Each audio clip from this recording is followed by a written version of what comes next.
বর্ষার মৌসুমে পাহাড়ি ঢল ও বৃষ্টির পানি নিচু জমিতে জমে যে জলাশয়ের সৃষ্টি হয় তাকেই আমরা হাওর বলি। বাংলাদেশে মানুষদের পছন্দের শীর্ষে থাকা কয়েকটি হাওরের মধ্যে কিশোরগঞ্জের নিকলি হাওর অন্যতম। কিশোরগঞ্জের মিঠামাইন, অষ্টগ্রাম ও নিকলি উপজেলার মাইলের পর মাইল কৃষি জমি বর্ষার মৌসুমে পানিতে ডুবে রূপ নেয় বিশাল সমুদ্রের। আর হাওরের মাঝের ছোট্ট গ্রামগুলোকে দেখতে অনেকটা ছোট্ট দ্বীপের মতো মনে হয়, যার সৌন্দর্য দেখার জন্য দিন দিন এখানে বাড়ছে ভ্রমণ পিপাসু মানুষের আনাগোনা। এবার আমিও নিকলি হাওরের সেই অপার্থিব মহিষী রূপ দেখার আগ্রহ নিয়ে ছুটে চলেছি কিশোরগঞ্জের দিকে। কিভাবে একদিনে ঢাকা থেকে কিশোরগঞ্জের নিকলি হাওর ঘুরে আসবেন অল্প খরচে, সে গল্পই শেয়ার করবো আজ আপনাদের সাথে। তো বন্ধুরা, সম্পূর্ণ ভিডিওটি দেখার অনুরোধ রইল।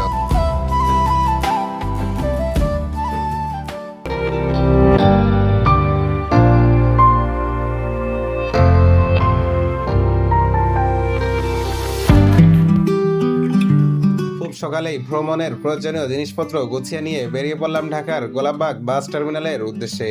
সেখান থেকে সকাল 7:40 হিমাচল পরিবহনের একটি নন এসি বাসে করে রওনা করলাম কিশোরগঞ্জের উদ্দেশ্যে। বলে রাখি, নিকলি হাওরে যাওয়ার জন্য কিশোরগঞ্জে যাওয়ার কোনোই প্রয়োজন নাই। আমার যেহেতু কিশোরগঞ্জের আরো বিভিন্ন স্পট ঘুরে দেখার ইচ্ছা আছে, তাই আমি কিশোরগঞ্জের বাসে উঠেছি, যে ভিডিওগুলো পরবর্তীতে এই ইউটিউব চ্যানেলেই আপলোড করা হবে। আপনার যদি উদ্দেশ্য থাকে শুধুই মাত্র নিকলি হাওরে যাওয়ার, তাহলে আপনি ঢাকার গুলিস্তান অথবা গোলাপবাগ অথবা মহাখালী বাস টার্মিনাল থেকে ভৈরব অথবা কটিয়াদির বাসে উঠে পড়বেন, যার ভাড়া পড়বে জনপ্রতি 250 টাকা থেকে 300 টাকার মধ্যে। আর সেখান থেকে সিএনজিতে করে সরাসরি চলে যেতে পারবেন নিকলি হাওরের টলার ঘাটে।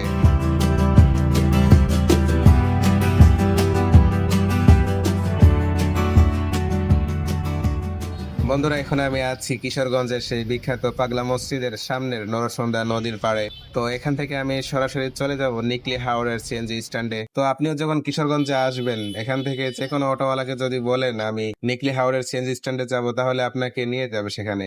আর সেখান থেকেই যাত্রা শুরু হবে কাঙ্ক্ষিত হাওরের রোডে।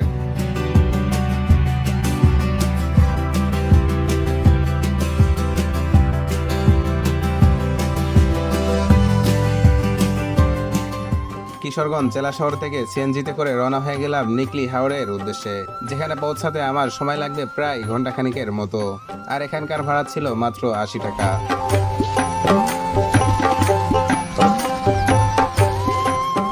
নিকলি হাওড়ে যাওয়ার পথে রাস্তার পাশের এই সৌন্দর্য যে কারো নজর কাড়বে। হাওড়ের মূল ভিউ পয়েন্টের থেকে এখানকার সৌন্দর্য কোনো অংশেই কম নয়।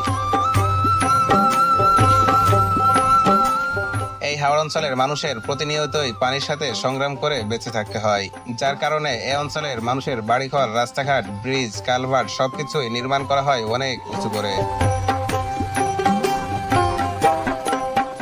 এছাড়াও এই হাওর অঞ্চলের মানুষের খুবই জনপ্রিয় একটি পেশা হলো হাঁস পালন করা। এই অঞ্চলে যেহেতু পানি বেশি, তাই হাঁস পালনের ক্ষেত্রে হাঁসের খাবারের খরচ অনেকটাই কমে আসে। এর ফলে এখান থেকে মিটছে মানুষের ডিমের চাহিদা, সেই সাথে এখান থেকে উৎপাদন হচ্ছে খাঁটি নির্ভেজাল হাঁসের মাংস। বন্ধুরা, আমি এখন আছি একেবারে নিকলি হাওরের ঘাটে, অর্থাৎ এলাকার মানুষ যেটাকে নিকলি বেড়িবাঁধ হিসেবে চিনে। তো এখানে এসে দেখতে পাচ্ছি লম্বা সারি সারি এই যে বাস পার্ক করে রাখা আছে। এগুলা অনেক দূর দূরান্ত থেকে মানুষেরা এমন বাস পরিবহন রিজার্ভ করে এখানে ঘুরতে আসে। আমি যে সিএনজিতে আসছিলাম, সিএনজি আমাকে নিকলি বাজারে নামিয়ে দিয়েছিল। সেখান থেকে আমি 10 টাকা দিয়ে একটি অটো ভাড়া নিয়ে এখানে এসেছি, যা আসতে সময় লেগেছে 2 থেকে 3 মিনিটের মতো। বন্ধুরা, আমি এখন আছি নিকলি বেড়িবাঁধে, যেখান থেকে শুরু হবে আমাদের হাওর ভ্রমণ। এখান থেকে নৌকা ভাড়া নিয়ে যেতে হবে আমাদেরকে হাওরে। আর আপনার যদি খাবারের প্রয়োজন হয়, এখানে বেশ ভালো কিছু রেস্টুরেন্ট আছে, এখান থেকে খাবারও খেয়ে নিতে পারবেন। তবে এখানে খাবারের দাম সব সময় একটু বেশি থাকে, সেদিকে একটু খেয়াল রাখতে হবে।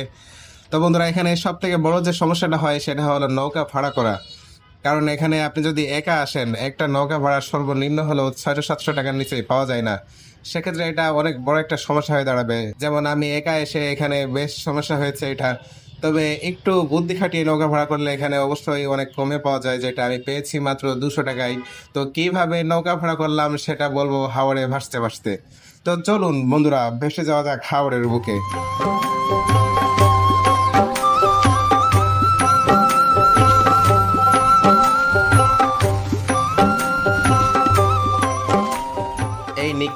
আসলে বাংলার ঐতিহাসিক বিভিন্ন আসবাবপত্র পেয়ে যাবেন।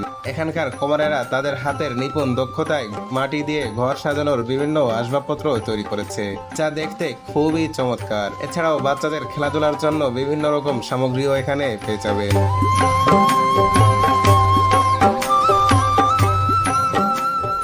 বন্ধুরা, আমি এখন হাওরের বুকে ভেসে চলেছি ট্রলারে করে। যাচ্ছি দূরের একটি দ্বীপের মতো ছোট্ট গ্রামে, যা এখানে মানুষ ছাতির চর নামে চিনে। তো আমি প্রথমে যখন ট্রলার ঠিক করার জন্য ট্রলারের মালিকের সাথে কথা বলি, তখন সে আমার কাছে প্রথমে 1000 টাকা ভাড়া চাই, বলে 1.5 থেকে 2 ঘন্টা মতো সময় লাগবে। যার ভাড়া চাই 1000 টাকা, পরবর্তীতে দর দাম করে 600 টাকাতে ভাড়া ফিক্সড করা হয়। এরপরে আমি আবার 2জন লোক পেয়ে গিয়েছিলাম, যাদেরকে আমি শেয়ারে নিয়ে নিয়েছি, যার কারণে আমার 600 টাকার ভাড়া পরবর্তীতে 200 টাকাতে এসে ঠেকে। তো আপনারা যখন আসবেন এভাবে শেয়ারে লোক নিয়ে আপনাদের ভাড়া অনেকটা কমাতে পারবেন। আর যদি আপনার গ্রুপ ট্যুর হয় তাহলে তো কোনো কথাই নাই।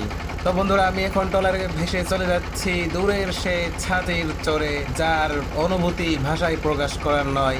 এই পড়ন্ত বিকালের সূর্যের সোনালী আলো হাওরের পানিতে পড়ে যেন নিজের চেহারাটা সূর্য মামা নিজেই দেখে নিচ্ছে। তো বন্ধুরা, আপনারাও উপভোগ করতে থাকুন এই হাওরের ভাসমান অভিজ্ঞতা।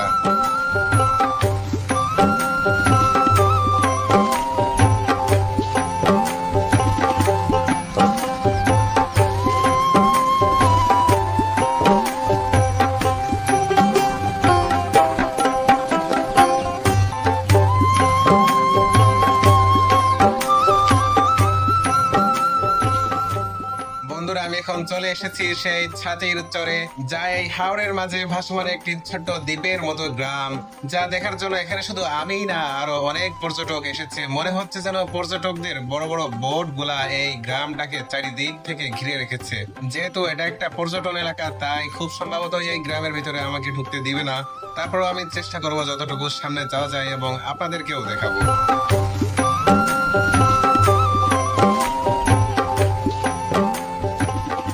হাওরের পানিতে বাচ্চাদের গোসলের দৃশ্য দেখে মন চাইছিল খুব করে পানিতে নামতে, কিন্তু সময়টা বিকেল হয়ে যাওয়ায় তা আর নামতে পারিনি। ছোটবেলায় এমন কতই না দিনভর পানিতে ঝাপাঝাপি করে বেরিয়েছি আর মায়ের কাছে বকা শুনেছি। সে সবকিছুই আজ শুধু স্মৃতির ক্যানভাসে অতীত হয়ে জমে আছে। বন্ধুরা, এখন আমি আছি সেই ছাতির চরের হিজল বনে।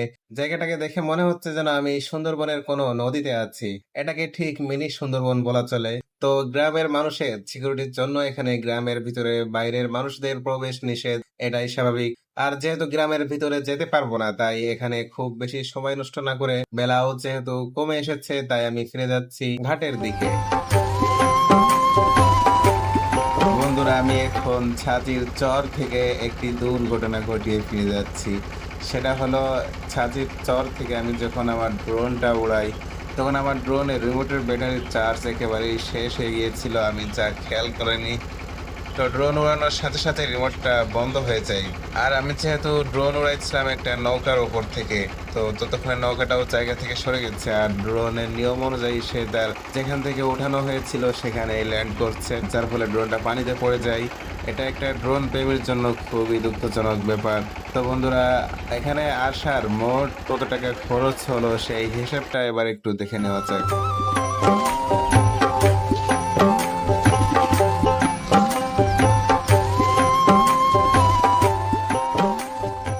বন্ধুরা, আমি যেহেতু ঢাকা থেকে আসছিলাম, তাই ঢাকা থেকে আসার হিসাবটা এখানে দেওয়া হলো। প্রথমে ঢাকার গোলাপবাগ বাস টার্মিনাল থেকে ভৈরবের বাস ভাড়া, যেখানে ভাড়াটা ছিল 250 টাকা।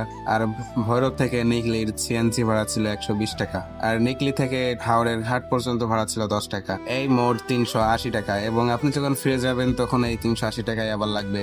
তো এখানে যাওয়া আসার মোট ভাড়া হলো 380 ইন্টু 2, 760।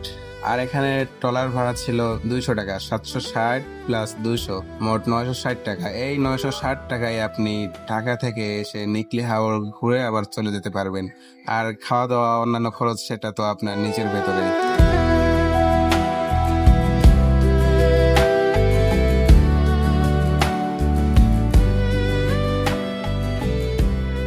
বন্ধুরা, আমি এখন ফিরে এসেছি সেই নিকলি বেরিবাদে, যেখান থেকে আমার নৌকা ভ্রমণ শুরু হয়েছিল।